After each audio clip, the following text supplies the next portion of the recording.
entertaining other people in the bedroom. He enjoyed having the freak-offs. She's being asked specifically about the drug use. She is clearly excited about freak-off. When Cassie revealed that Diddy had brutally raped her after she had refused to take part in one of his notorious freak-offs, the courtroom fell silent. However, a few moments later, Diddy abruptly leaped from his seat, his face contorted with rage. Witnesses claim the judge had to threaten to remove him from court as security tensed up, ready to step in. Day 4 of this trial turned out to be the pivotal moment that no one had anticipated, and we have the inside scoop on just what Cassie said to drive him insane.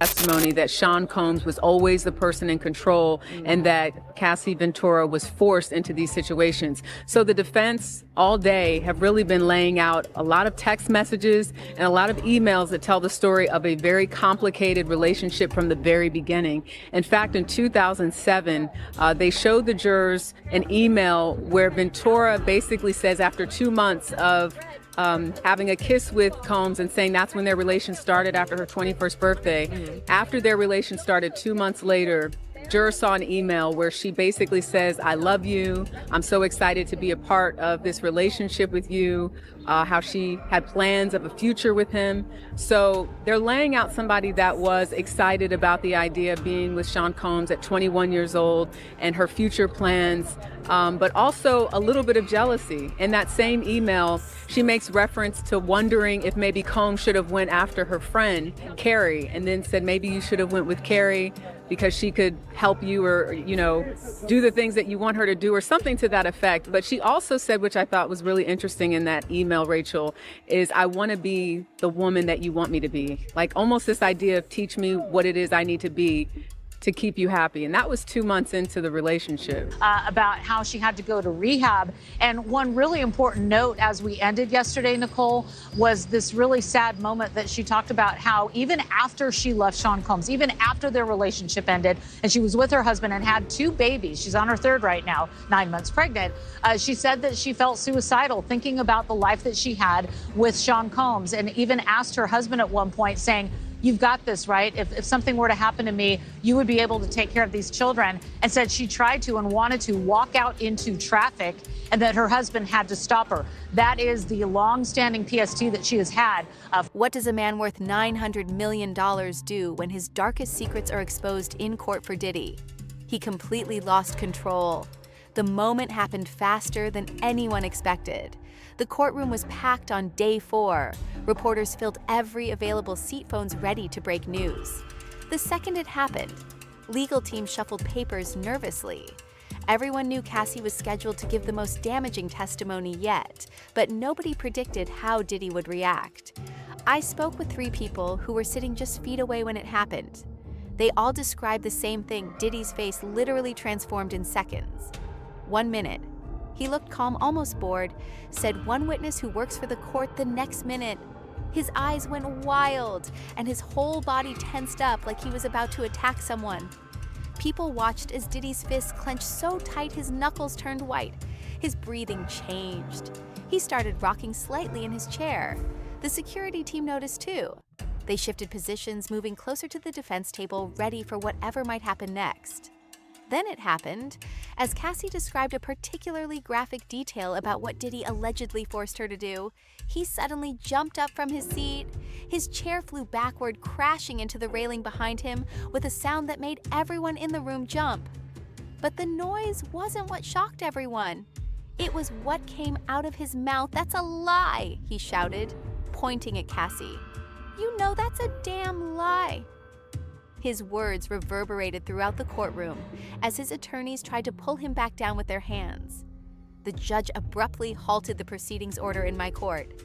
Diddy wasn't finished, though, as he attempted to throw off his attorneys, who were now physically holding him and frantically talking in his ear. One of them was heard shouting, "Sean, stop it! This is exactly what they want." The judge turned to face Diddy and issued a warning in a voice that made the room fall silent.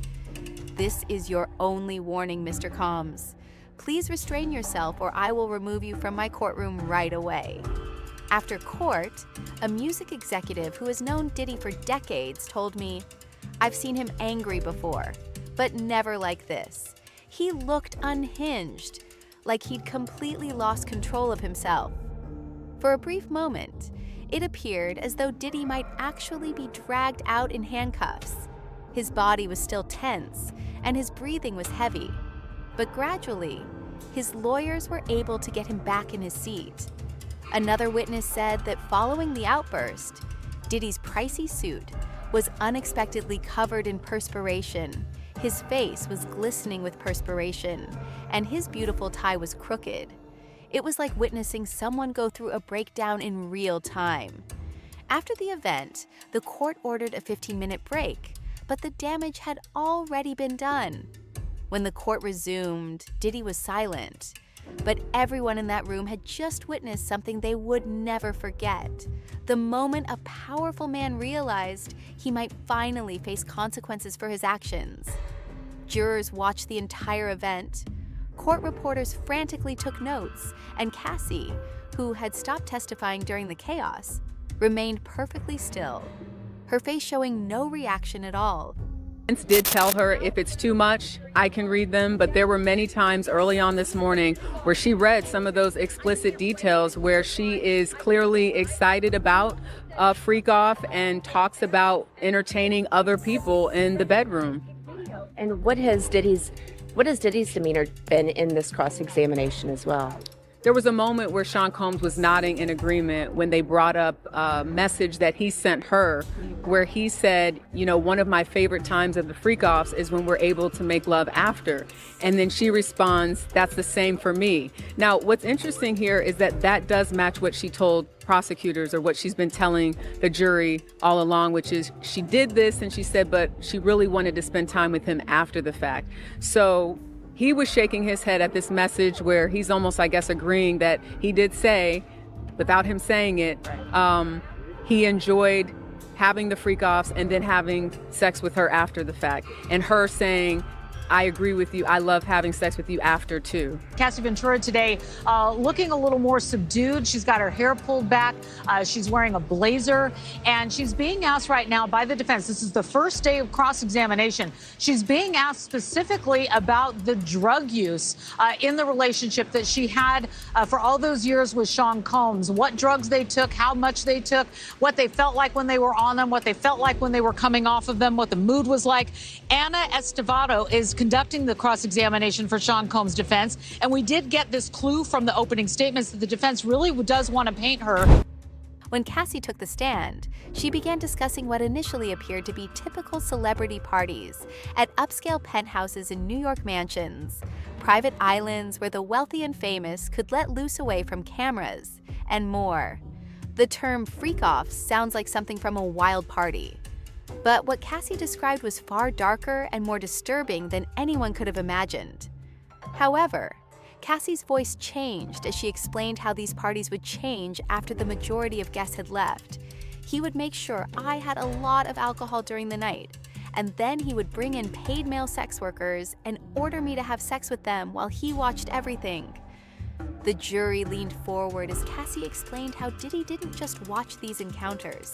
He directed them like music videos, giving her specific instructions about positions and acts, sometimes joining in, and other times just filming everything on his phone or with professional camera equipment. Cassie told the court that these weren't one-time events, but rather occurred at least 30 times over a period of 5 years, and that many times she was too inebriated or high to give her consent. The moment Cassie produced printed copies of text conversations from a 2014 encounter in which Diddy reportedly stated, "You better show up tonight or that video from Vegas goes online tomorrow," was the most startling. On another occasion, "Nobody will work with you in this industry if they see what I have on my phone." Diddy seemed to become agitated when Cassie began naming names, mentioning specific hotels, dates, and even the names of other celebrities she claimed to have known about these incidents. You could hear a pin drop in the courtroom as she described how these freak-offs affected her. I felt worthless after that, like I was no longer human, and just something he owned and could use however he wanted. The most damning testimony came from Cassie, who described the system Diddy allegedly created. She claimed that he would occasionally slip drugs into her drinks without her knowledge, making her more compliant. The male prostitutes were paid extra for their silence, and most importantly, everything was recorded, creating a growing collection of videos that Diddy could hold over her head if she ever tried to leave him or speak out. "These videos were my prison," Cassie testified, adding that every time I tried to leave, he would remind me of what would happen if those videos got out, how my career would be over, and how my family would view them. According to Cassie, this wasn't just a crazy celebrity lifestyle gone wrong. These freak-offs were intentional abuse, meant to keep her in the relationship and give Diddy leverage to keep her silent, so she couldn't imagine her life without him. Diddy's response in court when he heard these secrets revealed to the public was something he never imagined would happen. "You know They're coming in, they're very alert, and I think this is one of those testimonies where you have no choice but to pay attention and almost be flabbergasted, obviously, at some of what you're hearing, because it's not only just insight into somebody's sex life, but the details are disturbing at times, especially during that prosecution testimony when we saw some of the alleged abuse, or we saw pictures of her after a beating of some kind, according to her. But the jurors are definitely paying attention. I don't see anyone that's not keeping their focus on Cassie Ventura, and also I noticed them taking notes a lot of times. And the children, as they were exiting court yesterday, 2 of the girls were seen crying. How emotional have they been in court? Again, I cannot imagine if that was my father or somebody close to me up there and having to hear details of their sex life. Those are young women. They lost their mother, one of them, the twins. So no one can probably quite understand what it is that they're going through, but I think that's something that you think about on both sides, you know, to look at Alex Fine, which is Cassie Ventura's husband, and think about him having to listen to all that's being said about the type of woman that Cassie Ventura was versus the person that's expecting, you know, their 3rd child together now. So whether it's Combs's family or Ventura's family that's there to support her, her brother and her husband, Alex Fine, I think it's difficult on both sides. Seen him taking notes from the beginning. I see him put his glasses on. He gets very close to the screen when they're reading some of those text messages. So he's paying attention. Now, Ventura confirmed that she and Combs had conversations about a swingers lifestyle, but that the freak-offs, they were very different. Yeah, so she talked about this idea where I guess Combs wanted her to watch him have sex with another woman. She said that happened 2 or 3 times, but that he mentioned it frequently. Kim Porter came up today in testimony. What was the significance there? The defense said early on that this case would be about infidelity, love, and jealousy. And this is where they brought that up today when they brought up Kim Porter's name. The defense asked Cassie Ventura, "Are you jealous, or were you jealous of Kim Porter?" And Ventura sort of contemplated, but did get to this moment where she said, knowing that Combs spent holidays with his family, which meant with Porter, did bother her. And she admitted that. They also pointed out that there was testimony where she talked about being insanely jealous overall as a girlfriend. So, yeah. We're hearing the judge wants Cassie off the stand tomorrow. Will the prosecution and defense get equal time? Yeah, as long as there aren't any additional motions, I think that is the goal, to have her off the stand by tomorrow. Why do you think that? What's the reasoning behind wanting her off the stand tomorrow? In the very beginning, Rachel, they told us that she would likely be on that stand 2 to 3 days. So here we are. We are what caused even seasoned courtroom reporters to turn away during Cassie's testimony. After explaining what happened, when she finally said no, the atmosphere in the courtroom changed instantly. She took a deep breath before continuing, and instead of looking at Diddy, she looked directly at the jury as she described a night in March 2018 when we were in Miami for a music event. She testified that he had set up another one of these sessions with 2 men I had never seen before. I was sober that night because I had an early morning interview. The following day, Cassie explained that Diddy initially laughed as if she was kidding, but when he realized she was serious, his entire demeanor changed, and he called me ungrateful, saying that this was the least I could do after everything he had done for my career. Her voice began to falter as she talked about leaving the party and returning to her hotel room by herself, which is when things became really unsettling. According to Cassie's testimony, she heard Diddy pounding on her hotel room door at around 3 in the morning. A security camera image from the hotel hallway was shown to the court, confirming his presence outside her room. At 3:17 in the morning, I opened the door to tell Diddy to leave, and he pushed his way in. She then went into graphic detail about how Diddy allegedly threw her onto the bed, tore her clothes, and sexually assaulted her while she repeatedly pleaded with him to stop. "Please stop, you're hurting me." "This was what I deserved for embarrassing him in front of those people," he added, telling me to stop talking. During this evidence, 2 jurors appeared to wince, and an older woman took off her spectacles and dabbed at her eyes. As Cassie went on, court reporters who had covered scores of criminal cases turned away from her and stared at their notepads saying, "What happened next shocked the courtroom." Cassie's attorney produced medical records from a Miami urgent care center dated March 9, 2018, the morning after the alleged assault. The records showed photos of the injuries, including bruising on her wrists, thighs, and neck, as well as other injuries consistent with sexual assault. The jury was shown the records, but they were not publicly displayed in the courtroom. One male juror requested a brief break after seeing them, which the judge granted. I told the doctor that I had fallen during a dance rehearsal, and Cassie testified that I was too embarrassed and afraid to tell the truth because I knew no one would believe me over him. She clarified that she used makeup and long sleeves to conceal the injuries from friends and family. A former assistant subsequently testified that she assisted Cassie in covering bruises on several occasions during their relationship. What makes Cassie's claims unassailable is the paper trail she included with her text messages to friends, in which she alluded to the abuse without providing a complete explanation. Medical documents that show injuries, CCTV video from hotels. When questioned about why she didn't notify the police about the attack, it wasn't simply her word against his anymore. Cassie gave me a straightforward but devastating response. "He threatened to leak the films from the freak-offs and ruin my life if I ever attempted to report him." I believed him. Those freak-offs. The defense began establishing the love that Combs and Cassie had at the beginning of their relationship, how things really started, then escalated. They showed an exhibit of email exchanges that included messages from Combs that read, quote, "It makes me so happy that you would fly from Atlanta for me." And then Cassie replying, "I am a very lucky woman. I would fly wherever you needed me." And other exchanges that said, "Going to sleep now so it can be tomorrow faster." And then Combs replying, "I love my baby."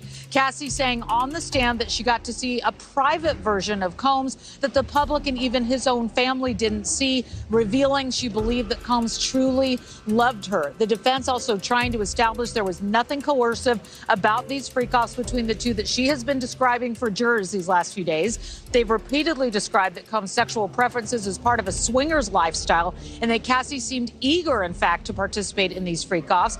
Like another message that read, "I'm always ready to freak off." That's a quote. And another one that said, "When we used to freak off, when we were so in love, there was no question asked. It just felt right." And when asked why she agreed to the freak-off, she said, "I just wanted to make him happy." Cassie testifying that she would help get supplies for the freak-offs. She would call the drugs that she took vitamins. All of this to show she had an agency in these sexual activities. The courtroom was packed with people whose opinions actually counted in the front row, sitting with Cassie's parents and younger sister. I heard from someone who watched them during the testimony that their faces told the whole story, who was watching when one of music's most powerful men completely lost control in public. Pretty much everyone who matters in this case. Cassie's mother kept her eyes closed and gripped her husband's hand so tightly that her knuckles turned white when she described the abuse. But when Diddy erupted, something changed in their expressions. It wasn't happiness, more like confirmation that what they had been envisioning for years was finally happening behind closed doors. You wouldn't believe who showed up to support Diddy. 3 prominent music executives from his past sat directly behind his defense team. These weren't just random industry people. These were heavy hitters who had collaborated with him for decades. When Diddy exploded in court, their reactions told you everything. One of them started texting someone right away, while another stared straight ahead as if nothing was happening. After court, all three hurried out a side door to escape reporters, with the third one actually covering his face. What most people don't know is that security in the courtroom had already been strengthened before this incident. A bailiff informed me that they had added 2 more officers that morning because Diddy had been displaying signs of increasing agitation throughout the trial. His leg would shake beneath the table, and he would whisper angrily to his lawyers little things that made us pay attention. The bailiff said the jury was watching him closely even before he abducted. One juror, a middle-aged woman with short gray hair, wrote so frantically in her notebook during Diddy's outburst that she broke the tip of her pencil. A legal expert I spoke with stated that this type of behavior in front of a jury is essentially a nightmare for any defense team, as jurors are watching his behavior as evidence. Every major network, including TMZ, Billboard, Rolling Stone, and others, had reporters covering the entire event. One seasoned entertainment reporter later told me, "I've covered celebrity trials for 15 years, and this was the moment his carefully crafted image completely fell apart." You can't unsee something like that. The court stenographer continued typing through the entire outburst, recording every word Diddy yelled for the official record. This wasn't some private moment captured on a hidden camera. Rather, it was Diddy losing control in front of the people who matter most. The judge, who will instruct the jury, and the jurors, who will determine his fate. Even the judge's clerk, who witnessed it all, looked shocked. The journalists who will report on what transpired, as one courtroom observer told me after we left. For a man who spent decades managing his image down to the smallest detail, this was his worst nightmare come true. He demonstrated exactly who he is to the people who will determine what happens to him next. The executives who have supported his career and Cassie's family have been waiting years for this moment. Hard. And he's depraved. That's my opinion. This is a depraved, disgusting individual about whom I wish to hear nothing after this trial is done. The question is he a criminal? Is he basically akin to a mob boss running several criminal enterprises? And while it's very clear to me he is a depraved, disgusting person, we have to prove that he violated the law. I actually think it's going to be pretty easy, but I can see what the defense is doing here, trying to say, all right, he has these, quote, freak-offs, weird, kinky group sex in Hollywood. That's not an illegal thing. It happens all the time. Cassie Ventura, where she revealed that after the relationship had ended with Sean Combs, there was an incident where he raped her. She talked about how later on she had PTSD flashbacks of her experience with him, of the freak-offs. And at one point, she came home and told her husband, while their kids were sleeping, that she just couldn't take it anymore and thought about walking into traffic. If you don't have the consent of the women or the men, as the case may be, it is illegal. But okay, we're going to argue over whether they were willing participants. It's almost like a Harvey Weinstein situation where he's going to say they willingly took drugs. Another thing we learned about yesterday was her drug addiction. She said that she had an addiction to opiates, Errol. They're going to say, absolutely not. He drugged me against my will. Maybe there were drugs in that baby oil, maybe in another way, but I definitely didn't consent to being drugged or to being raped or sodomized by P. Diddy. And singer Dawn Richard from the girl group Danity Kane, she is likely on the famous people list because she's one of Diddy's many accusers. Yeah. Not in his criminal case, but she sued him civilly last year, claiming that she saw him abuse Cassie, his girlfriend, and that she herself was sexually assaulted, deprived of food, and cheated out of money that she was owed. Guess what? You're going to hear from her attorney in just a hot minute. But first, I want to bring in News Nation correspondent Caitlin Becker, who's outside the federal courthouse in Lower Manhattan. Caitlin's been covering this case gavel to gavel. Okay, first of all, let's just start with the drip, drip, drip of all the names, because the internet is really on fire. What happened today? You know, Ashley, a lot of the same things. You get asked these same exact questions about these celebrities with no real context as to why. And you really hit the nail on the head a minute ago when you said jury selection's kind of boring, but not in the Diddy case. Most prospective jurors who come into jury selection have never heard of the defendant, let alone have an opinion of them. But what we heard today was prospective jurors who were excluded because they flat out said they don't like Diddy going into it. They don't have a favorable opinion. One guy said he believed Diddy has enough money to buy his way out of jail. So those jurors immediately excluded. There was also some laughs in the courtroom today from the attorneys and the judge when one prospective juror said that he couldn't guarantee that he wouldn't be able to smoke marijuana for all 8 to 10 weeks of the trial. So that person was excluded. But by the end of the day, they've added 10 more people to that pool of 45 that they're. What specific testimony finally caused Diddy to lose it after days of remaining composed? It wasn't just about what Cassie said. It was about what she did in court. For 3 full days, Diddy sat there as if nothing had happened, even when former employees testified about witnessing abuse and financial records revealed that he had paid hotel staff to keep quiet about damaged rooms. Diddy also maintained the same composed expression, occasionally even smiling slightly when his lawyers made a valid point. However, on day 4, everything changed. According to court transcripts, Cassie's testimony finally broke through his carefully guarded mask at 2:17 p.m. when she began discussing a phone call she had received from Diddy after she had threatened to leave him.